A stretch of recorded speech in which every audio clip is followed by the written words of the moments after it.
Isn't it funny how one small decision can have consequences that ripple through history? Or are we victims of a predetermined path? Was it chosen for you the day you visited your favorite woods on your 10th birthday? Was it destiny that the royal family were hunting there at the same time? From a tree on high, you watched as Prince Voldar and Princess Osen laughed, talked, and tracked wild animals without a care in the world. And you watched in helpless horror as a stray arrow bolted through the trees, hitting the prince in the chest like a lightning strike. Just like that, the prince was dead. And when the princess found you standing over her brother's dead body, it felt as though the gods were playing a cruel trick on you all. In the panic and confusion, you ran from the scene as fast as your legs would carry you. Fueled by rage and grief, the king demanded the head of any child who fit your description. Fearing for your life, your father asked a friend to bring you far away. Away from the king's wrath. In the middle of the night, you were taken from your home and brought away on horseback. In tears, you called out to your mother, but it was too late. Your old life was over. For years, you hid from the royal family, your resentment growing. You heard stories of your homeland, the rise and fall of a rebellion, the death of the king, and the reign of the evil Queen Osen.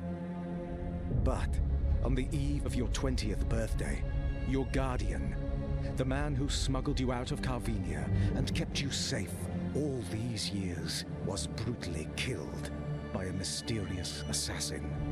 As he died in your arms, his hand clutched a coin with a strange sigil emblazoned upon it, a clue. Now, you have returned to your homeland for answers. Through choice or through fate, vengeance would be yours. But how will you fare in a land you no longer recognize? Alrighty, ladies and gentlemen, welcome to a brand new game. Not brand new, it's in early access. Still lots of things to do in it. I'm shocked that this game's not done yet. I've looked into it a lot. I bought it when it first came out. And you know what? It's just been one of those games where I want to play the absolute shit out of it. This is me. This is my character for this little playthrough right here. It definitely looks like me. I might have lost maybe a few pounds compared to this guy, but I mean, hey, what's a game to play when you can't have fun at yourself, right? So, this game has so much to offer. It literally has... Okay, we're going to examine this. If you want to read it, by all means, pause the game, take a few seconds. I want to get going into this game here. So, like it said, you were accused of some right and wrongness. I don't want to sit. There's a few things you can search around this place, and that is what I am doing. Essentially, what we have to do here is we have to basically live. We have to craft, we have to survive, we have to gather up resources along the way. Flax, give me that flax, you little bastard. Flax gets turned into other things, things get turned into other things, and it's one of those games where you don't know what you're doing until... Give me that. Yep. Ooh. Take that copper ore. Alright, so this is how the game throws you into it. Here I am. We're on a fucking path. Path less followed. And we come across our first town. First town is called Herndine. Herndine? Herndine? That's what it's called. We can steal from these people, I believe. I think we can take things from them, but they won't appreciate that very well, now will they? So as you see, top left, it shows our health, it shows our stamina, it shows everything else. We have an apple. We have apple and berries. Now this is one of those games that your health and stamina go based on this. So it's not like you're gonna starve to death, but you're just not gonna get anything good. Stop wandering around. I think we need to talk, traveler. You're a new face around here, and new faces showing up rarely ends well for this village. I have a duty to my village first and foremost. I need to know who you are and why you came here. I mean, you no harm. I came to the lowlands looking for some answers. Looking for answers, huh? In a perfect world, I could give you all the information you need, and you could be on your way. But speaking openly can be a death sentence these days. As long as you're asking questions, you're putting us in danger. Do I have your permission to stay in the village now, at least? Or, I must admit, I didn't expect such a frosty reception. What am I supposed to do now? Yeah, let's go with that. That is not my problem. Or Herndeen's problem. Oh, Herndeen's. Okay. Go build yourself a shelter somewhere if you insist on staying in the lowlands. Come back when you're set up and maybe you can earn your keep. I'll do just that. I plan to earn your trust one way or another. Alright, so we're gonna quickly run around here. We have building and construction. So build your first shelter. Each construction requires resources. You cannot place buildings too close to an existing village. I'm gonna keep those open. I will, I got it. I have to keep the pop-ups open because I haven't played this in a few months. Maybe a year. I mean, the game came out and I was like, you know what? This looks like an interesting game. And so I bought it while it was in, I think it was a month old when it first came out in early access. And even back then, it was a decent game. Now, as you can see, we're running on a path. And what this game does, and it does well, if I were to say so myself, is that the person over there, if you look on your mini-map, you'll see that there's something that's over there. We don't need to worry about ourselves. Oh, we need to cut that down. And we don't have anything to cut it down with. So we have a bit of a path. Deer. Now the game wants us to try and find a spot to start our settlement. And what we have to do is we have to look for stuff that we are going to need. We got abandoned encampment there. There's a water source here, and we're going to need that for later, which I'll show you after a bit.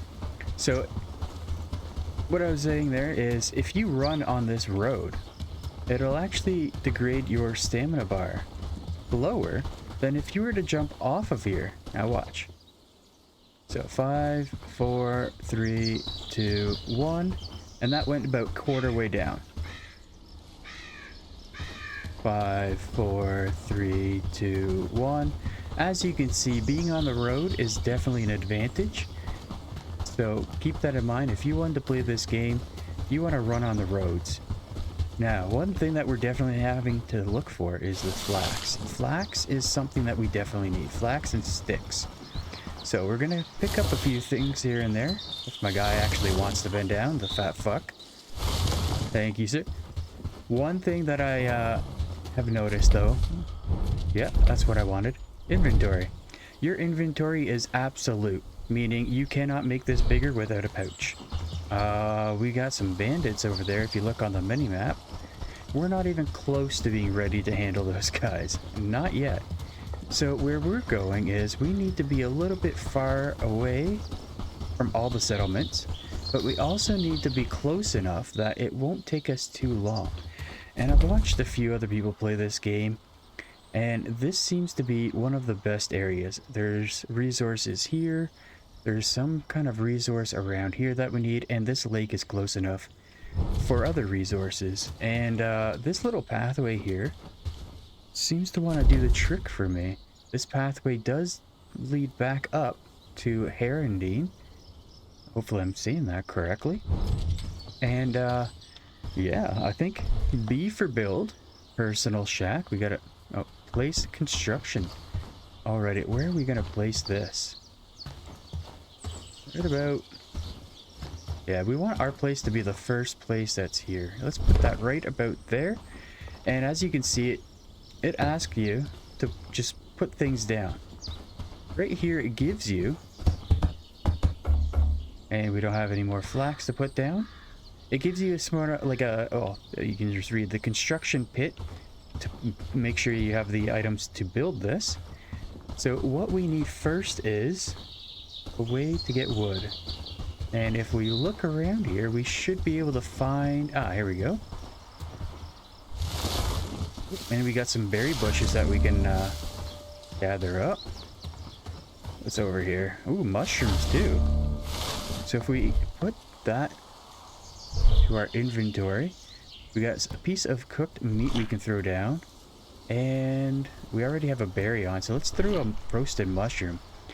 These three things is going to greatly boost. As you can see, our health is now higher, as well as our stamina will grow. Let's gather another one of these mushrooms, but we also need more wood. We need a lot of wood to build things with, and I can't find any.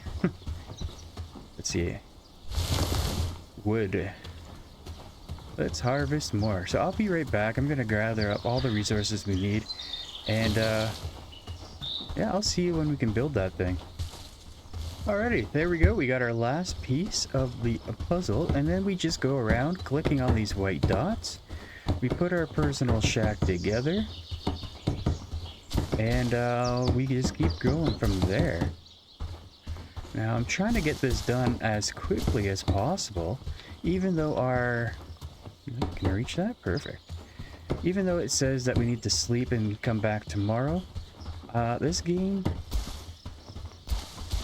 is one of those games that you need to make sure every second counts, especially in the very beginning.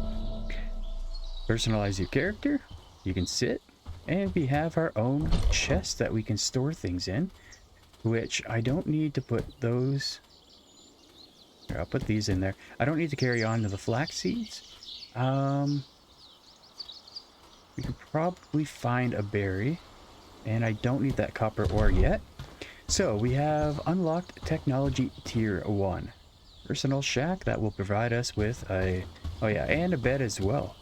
So now that that's made, we have now established exactly where our settlement is going to be. We are kind of in between things. That's fine. We got some mud that we can pick up. We got tin ore here. We got sage. We got more sage. We got hemp over here.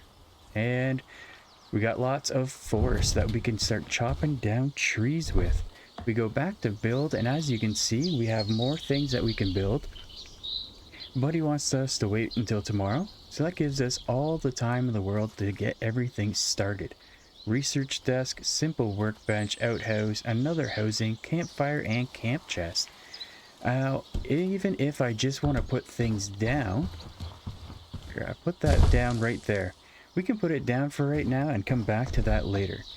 Campfire, housing tent. Now, housing tent, this is going to be for when other people join our settlement. This is where they're going to be.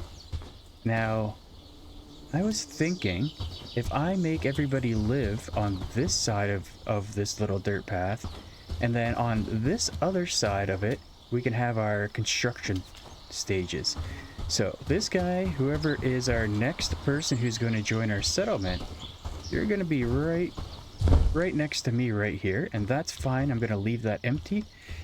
We're just going to put down the ghost images of where we want to place things for right now. This food thing looks pretty good right by this rock. Right on. Outhouse, personal stuff. Oh, the research desk. Research desk obviously does what it says it does. It helps us with our research. Now, where am I going to want this? I think I'm going to want this. I don't know for it. You know what? Research by the food. How about that? Can we fit that in? Maybe on this side? Let's call it the research rock here. Let's put this research thing right by this rock if we can. This? No? Okay. Pretty sure I saw something about here. Blockage, foliage is none. Apparently I can't put this where maybe right here? Oh, there we go. I can place it right here. Oh, or there's like a small area I can place it. Perfect. So research is going to be right here. Building, cooking food. One last thing we need to do is the simple workbench. Simple workbench, we're going to throw that over here. We're going to put it right at this corner right here. Simple workbench goes here, only because this is where my construction stuff is going to be. I'm going to have wood, logging, and all that good stuff. You may as well have a workbench right beside where we're going to do all the construction. So having said that, we still have a few more things to do.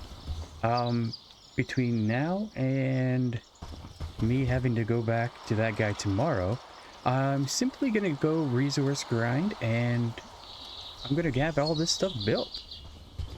Alright folks, as you can see, it is nighttime, and what a beautiful nighttime it is. It is. This game is absolutely gorgeous. Even at nighttime, the scenery is beautiful. Everywhere you look, this game just has it all.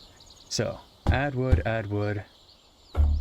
Let's see if we can start building this. Alright, easy there, bud. Let's put away that axe before we kill somebody. So we have a camp storage, which we can tell it exactly what we want in this fucking chest, okay? If we don't want something in this chest, it ain't going to go in there. Alright, now we have this house to put together. Now, this house is going to be for our first villager that we get. Now, this game is amazing in that sense because it's not just a survival game. You're actually building a settlement, okay? You are building up something that people are going to be loving you for the ages to come. So when we get our first guy to come to our settlement, he now has a place to live. Who wouldn't want that? Alright, so now we have this to do. Build up our campfire. There we go. Now we're... do that and that. Alright, so now we have a campfire. So now, what we can do here is, we can add... mushroom... Okay, if we had something... if we had something to add, we could have added to it. And now here, we got our simple workbench to throw together. And now we have our workbench, which we can make primitive stuff, but we can definitely get to that later. Last but surely not least is the research, which is over here. Put this together. Now the research one, it's a little weird. We ourselves cannot research this, okay? But we can definitely get to a point where when we have a worker, he'll start researching. And when you research, you actually need items. So right here, I can put that stuff in. And as soon as I get a log and another piece of wood to go in there, the moment somebody comes to live with us, he'll be able to research that within seconds. So because we don't get a penalty for not sleeping at night, I'm just going to keep doing what I'm doing here. Oh, managing your settlement. The more powerful your settlement becomes, the more likely it is to attract raiding parties. Invest into guards and better gear to fight them back. Build outposts. So this is one thing that we got to do is, if there's something too far away from our settlement, we can build an outpost and we can have people go over there and just gather the shit at the end of the night to bring it to the main settlement. So that's really cool. And then to find the useful information about the town. Excuse me. So we go to tab here, we go to the settlement, we can also push N to find this, and we can actually set a priority list on what we want and building stuff. Obviously no population. Army. We don't have an army, we don't have jack shit. We got some history, we got our journal. So the journal is what we're doing. Track, untrack things. Here is our tech tree. Right now we are just starting at the very bare minimum, and that is what the... That is a big fucking tech tree, especially when you're zooming out to zoom in. It's phenomenal what these developers have done, and I appreciate this game for all that it has to offer. So, having said that, we finally established where our settlement is going to be, and I think we've got a great place here. We've got a great start. Next time, for next episode, we're going to come back here during the day. We're going to ask Kieran Dean, or the mayor of it, the the head chief, I guess you'd call him. We'll ask him what we can do to make sure that he can better understand just where we're coming from. Hopefully you have appreciated today. That's all. We're going to show you a little bit of a tidbit of a video for you.